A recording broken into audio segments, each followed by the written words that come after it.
আমরা আমাদের আজকের ক্লাসে আলোচনা করব হাইড্রার অযৌন প্রজনন পদ্ধতি নিয়ে। আমরা প্রথমেই জানব প্রজনন কি।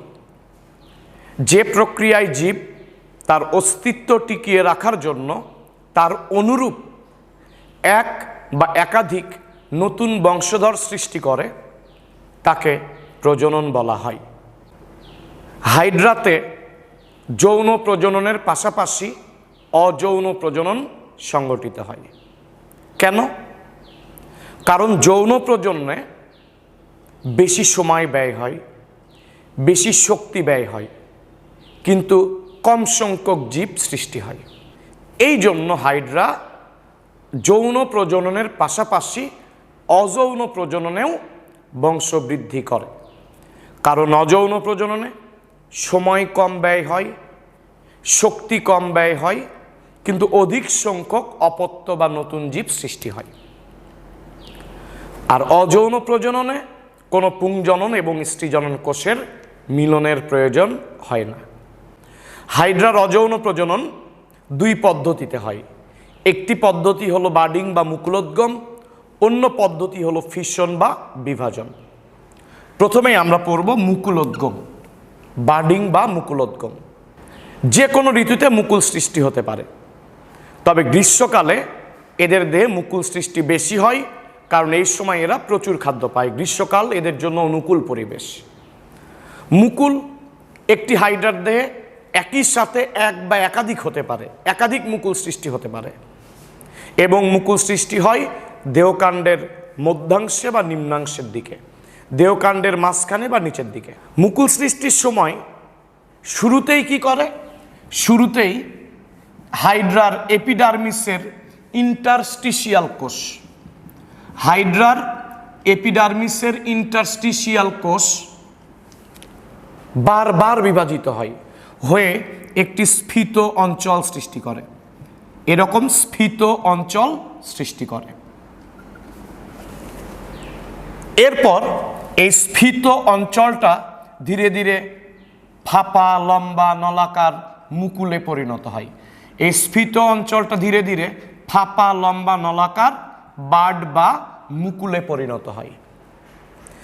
এরপর মুকুলে বহিত্বক বা এপিডার্মিস তৈরি হয়, গ্যাস্ট্রোডার্মিস বা অন্তত্বক তৈরি হয়, এবং এপিডার্মিস আর গ্যাস্ট্রোডার্মিসের মাঝে অকোষীয় জেলির ন্যায় মেসোগ্লিয়া তৈরি হয়।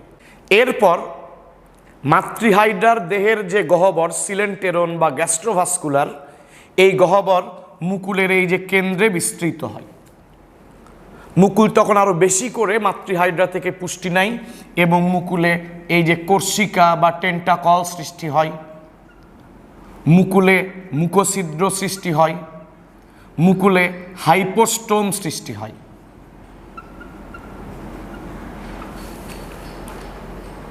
এরপর মুকুলটা ধীরে ধীরে বিকশিত হয়, মুকুল ধীরে ধীরে বৃদ্ধি পায়। তারপর মুকুল এবং মাতৃহাইড্রার, এই যেটা হলো মাতৃহাইড্রা, এরপর মুকুল এবং মাতৃহাইড্রার সংযোগস্থলে চারিদিক থেকে ভেতরের দিকে এরকম খাস তৈরি হয়, এবং এই খাসগুলো যখন চারিদিক থেকে আরও গভীর হয়, ভিতরের দিকে ঢুকে যায়, তখন এই মুকুলটা মা হাইড্রার দেহ থেকে বিচ্ছিন্ন হয়ে যায়। মুকুলটা মা হাইড্রার দেহ থেকে বিচ্ছিন্ন হয়ে যায়। এরপর মুকুলে পদতল সৃষ্টি হয়, মুকুলে পদতল সৃষ্টি হয় এবং মুকুল স্বাধীনভাবে জীবনযাপন শুরু করে। মুকুল সৃষ্টি এবং বিচ্ছিন্ন হয়ে স্বাধীন জীবনযাপন শুরু করতে প্রায় 3 সপ্তাহ সময় লাগে। কোনো কারণে মুকুল যদি মাতৃহাইড্রা থেকে বিচ্ছিন্ন না হয়, তখন এই মুকুলের দেহে আরও একটা মুকুল সৃষ্টি হয়, সেই মুকুলের দেহে আরেকটি মুকুল সৃষ্টি হয়। তখন একে কলোনিয়াল হাইড্রা বলা হয়, মানে দল বেঁধে একসাথে অনেকগুলো থাকে, এই জন্য এই হাইড্রাকে, এরূপ হাইড্রাকে কলোনিয়াল হাইড্রা বলা হয়। এবার আমরা ফিশন বা বিভাজন নিয়ে আলোচনা করব। মুকুলোদ্গম হাইড্রার স্বাভাবিক অযৌন জনন প্রক্রিয়া। ফিশন বা বিভাজন স্বাভাবিক অযৌন জনন প্রক্রিয়া নয়, এটি দৈবাত সংগঠিত হয়। মুকুলোদ্গম বা বার্ডিং হাইড্রার স্বাভাবিক অযৌন জনন প্রক্রিয়া। বিভাজন অনুদৈর্ঘ্য অনুপ্রস্থ দুইভাবেই হতে পারে। এই যে হাইড্রার এই দেহটা যদি অনুদৈর্ঘ্য বরাবর এরকম দুইটা অংশে বা তার অধিক অংশে বিভক্ত হয়, এখানে প্রতিটি অংশ তার হারানো অংশ রিজেনারেট করে নিতে পারে, পুনরায় তৈরি করে নিতে পারে, যাকে হাইড্রার পুনরুৎপত্তি বলা হয়। প্রকৃতি বিজ্ঞানী আব্রাহাম টেমলে সর্বপ্রথম হাইড্রার পুনরুৎপত্তির কথা উল্লেখ করেন।